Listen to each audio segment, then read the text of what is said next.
Bugün buraya sünnet organizasyonu için geldik. Güzel Türkiye'mizde hem de birçok coğrafyada birçok etkinlik düzenliyoruz.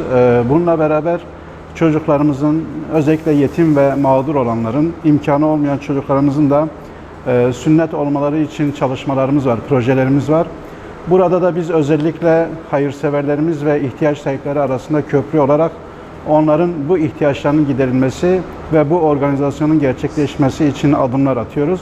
Bir talep vardı ve biz de bugün burada Avrupa Yetim Eli ile beraber bir sünnet organizasyonu tertipledik ve burada özellikle Mihriban Kliniği'nin bize sunmuş olduğu bu güzel ortamda yetim ve ihtiyaç sahibi olan çocuklarımızın sünnet programını icra ettik, yaptık ve aileler de gerçekten de çok memnun oldular.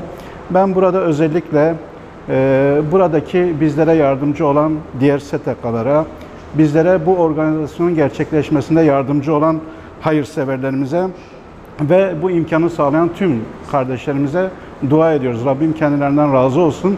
İnşallah bizler Umut Kervanı olarak gerek yurt içinde gerekse yurt dışında birçok etkinliğimizi gerçekleştirerek yardım faaliyetlerimize devam edeceğiz. Avrupa Yetim Eli olarak bugün Erbil'deyiz. Bir sünnet organizasyonumuz vardı. Umut Kervanı ile beraber. Bizim Avrupa Yetim Eli olarak 2020 yılındaki 3. sünnet programımız. Birincisini Afrika'da yaptık. Hamdolsun ikincisini Makedonya, Kuzey Makedonya'da gerçekleştirdik. Ve üçüncüsünü Erbil'de bugün gerçekleştirmiş bulunmaktayız.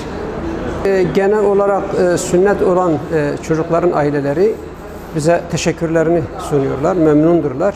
Malumunuz sünnet hem İslami literatüründen gelen bir olgu hem de günümüzün tıbbında kendine yer edilmiş, sağlık açısından faydalı bir şey olarak görülmüş. Yani aileler bu konuda çok memnunlar ve bize teşekkür ediyorlar. Çünkü gelen çocukların geneli ya yetimdir ya da yoksul ailelerin çocuklarıdır. Haliyle onların imkanları olmuyor. Çocukların sünnet etme imkanları olmuyor. Ve bu konuda biz onlara yardımcı oluyoruz.